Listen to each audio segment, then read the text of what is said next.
I was a comms technician, nothing more. 30 years old, orbiting Saturn aboard Relay Station Echo E7. My job was simple: monitor deep space frequencies, log anomalies, report anything unusual. Most of the time, I just drank recycled coffee and listened to the silence between the stars. That night was no different, until it was. At 3:17 ship time, something cut through the static. At first, I thought it was just a pulse, a glitch. But it repeated. Then again. And then I noticed the modulation. It wasn't random. It had rhythm, pattern, asterisk structure star. I ran it through 3 filters, expecting it to vanish as noise. Instead, it became clearer. It was a signal. A real one. The language caught me first. Not alien. Not encrypted. Not even modern Terran. It was Old Earth English, pre-expansion dialect. That shouldn't have been possible, not from where it originated. According to the data, the signal didn't come from within our system. It came from the outer dark, beyond even the mapped drift zones. I isolated the header. My hand started shaking when I read the timestamp, August 6, 2525. The current year was 2225. The message had somehow traveled backward through time. I listened to it fully for the first time. There was only one sentence: "Don't let Earth fall." The voice was distorted, metallic, but undeniably human. There was something haunting in the delivery, like it was spoken through fire and desperation. I didn't sleep that night. I stared out the porthole at Saturn's rings and wondered what kind of future would send a warning like that. And why it sounded just like *me star. I reported the signal up the chain. Protocol demanded it. The response came faster than I expected, too fast. Within 6 hours, a classified shuttle from the Solar Archive arrived. They didn't knock. They didn't ask. They sedated me, scrubbed my logs, and quarantined my station like it was infected. I woke up in a dim, white room on Titan, strapped to a medical gurney with a scanner drilling light into my pupils. That's when she showed up. Dr. Liz Anwar. Sharp eyes, sharper mind. Wore her knowledge like armor. She wasn't archive security, she was something else. Independent contractor, maybe. She introduced herself as a xenolinguist, but her questions weren't about language. They were about timelines, frequencies, dimensional overlays. She already knew about the signal. Hell, she'd seen pieces of it before. Not here, on Mars, Europa, even deep in the Oort cloud. Hidden in radiation bursts, embedded in mineral veins, locked inside ancient black boxes from dead missions. She had a theory. That these fragments weren't random artifacts or corrupted data.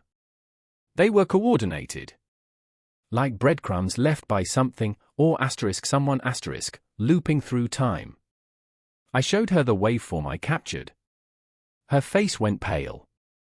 She confirmed it matched a pattern from a wreck recovered decades ago, an old Terran warship that had vanished before first contact with any known alien species. The ship's AI had recorded a pulse nearly identical to mine. But that signal ended with coordinates pointing to a place we weren't supposed to know existed. Outpost Kronos. A dead installation. Wiped from the Terran Union's records after the expansion wars. Officially destroyed in a reactor breach. But Liz believed it held the origin point. The source. She said if we wanted answers, we had to go back to where the signal began. Outpost Kronos looked like a ghost in the dark. We approached in silence, our ship drifting beneath its broken shadow.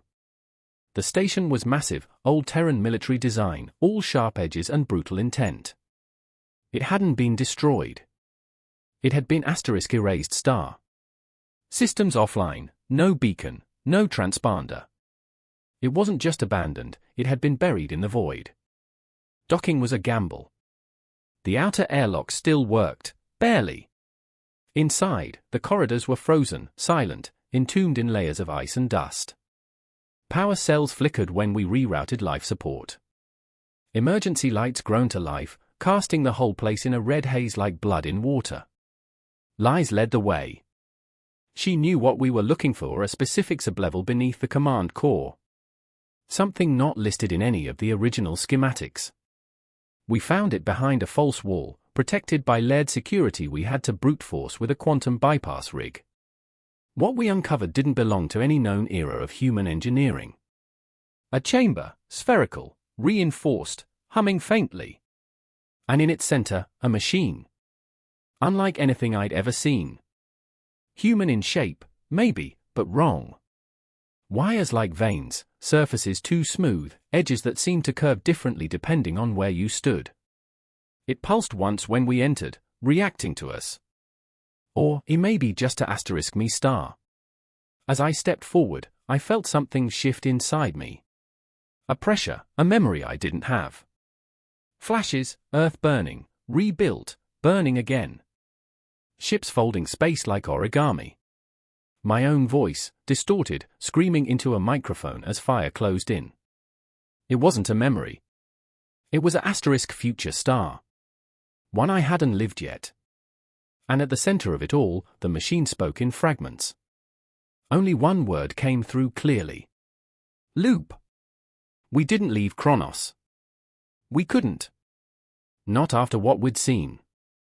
The machine had awakened something, and the signal, it wasn't just repeating anymore. It was evolving. Changing. Every time we played it back, new layers emerged, like it was rewriting itself based on our presence. Lies was obsessed, deciphering its pulses like a living language. I couldn't stop hearing it, even when it wasn't playing. It was in my head now. 3 days into our isolation, they found us. Not archive security. Not Terran Union ships. Something else entirely. A fleet of black vessels appeared outside Kronos without warning, silent, fast, alien. No heat signatures, no known technology. They didn't attack. They simply waited. Watching. Then came the message. Not words. Not sound. Memories, pushed into our minds like someone had opened a door in our skulls. Visions of timelines torn apart. Worlds looping, erasing, rebuilding. Civilizations rising only to fall again and again, always at the same point, the moment the signal was sent. We met them face to face in a controlled atmosphere chamber on Kronos. They called themselves the Kenzai, though that wasn't really a name. More like an admission. Survivors of the loop. They weren't invaders. They were asterisk listeners asterisk, just like us. They'd heard the signal long before humanity did. Tried to trace it. Tried to stop it. Failed every time. They told us the truth. The signal didn't warn us. It asterisk created asterisk us. Every loop shaped humanity into something stronger, smarter, more dangerous. Each collapse hardened us. Every rewrite made us less human, more inevitable. And somewhere in the future, we had become the architects of the signal itself. We weren't trying to prevent the end. We were trying to asterisk perfect it. Asterisk. The Kenzai took us beyond the edge of charted space, to a place they called the Echo Rift. It wasn't a star system or a station. It was a wound in spacetime, an unstable region where timelines bled into each other like ink in water. As we approached, our instruments failed one by one. Gravity twisted. Light bent sideways. I saw versions of our ship phasing in and out beside us, some intact, some shattered, some crewed by people who looked just like me, but weren't. In the rift, reality fractured. The Kenzai showed us what the signal had done. A gallery of timelines layered atop one another. Earths that had never known war, others that had burned in nuclear fire. Universes where humanity had colonized galaxies, and ones where we had vanished before even leaving orbit. But always asterisk, the same moment, the signal's arrival, marked a turning point. After that, everything changed. The Kenzai called it the Nexus event. And at the center of all those branches was a single constant, me. Or rather, versions of me. Each one receiving the message. Each one reacting. investigating, uncovering the machine. And each time, inevitably, sending the signal again, often modified, often more precise. Sharper. Deadlier. I watched one version of myself broadcast coordinates that led to the destruction of an alien fleet before first contact. Another version unleashed a viral code that crippled a pangalactic empire in its infancy. Each timeline made us stronger. More prepared. More feared. Lies was horrified. She saw what we were becoming, what we had become in some versions. Gods. Tyrants. Monsters. But I couldn't look away. Somewhere in me, I understood. We weren't just surviving time. We were weaponizing it.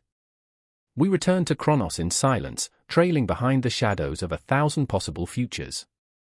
The rift had shown us too much, what we were, what we could become, and what we'd already done across infinite timelines. Lies barely spoke. Her hand shook every time she touched the console. I think she was trying to hold on to the version of us that hadn't crossed that threshold yet. The machine waited, dormant but aware. It responded to my presence immediately, humming back to life as if it knew I'd come to finish what I started. The signal core sat at the center, its crystalline lattice glowing with pulses of deep blue light, each flash a beat of time itself, cycling, resetting, refining. Lies begged me not to do it. She said we could still shut it down, break the loop, stop the cycles. But I knew, deep down, I had already made the choice. Not here, not now, but in every timeline before this one. I had always chosen to send the signal. The only thing different this time was I understood *Y*. I approached the console and entered the final sequence. But I didn't load the same message. I recorded something new. A message not just to warn, or command, but to *confess*.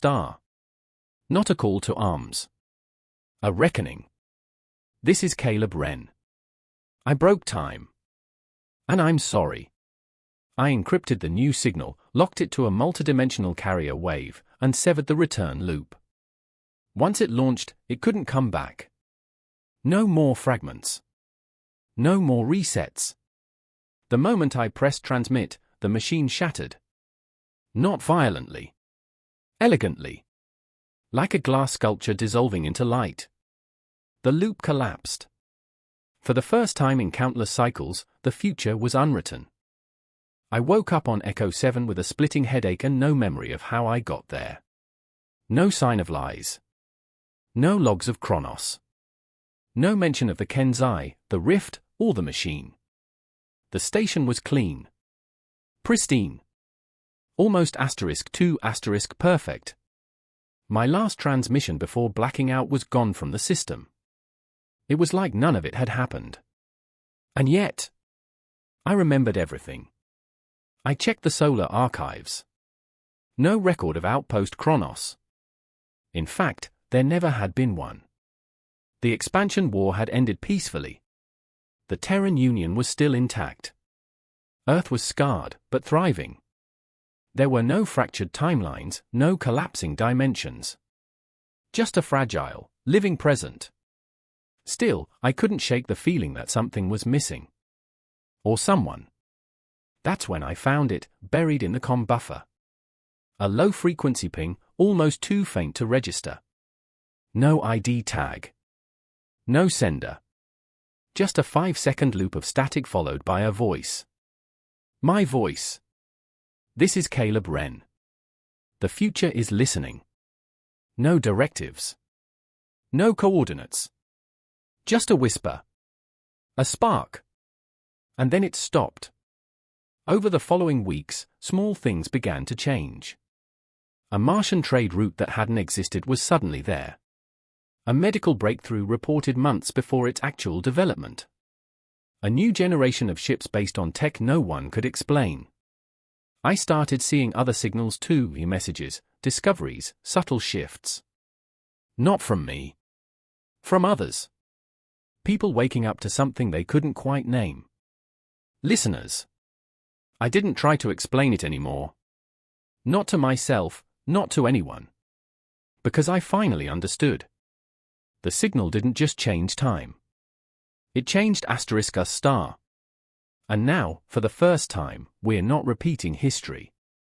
We're writing it.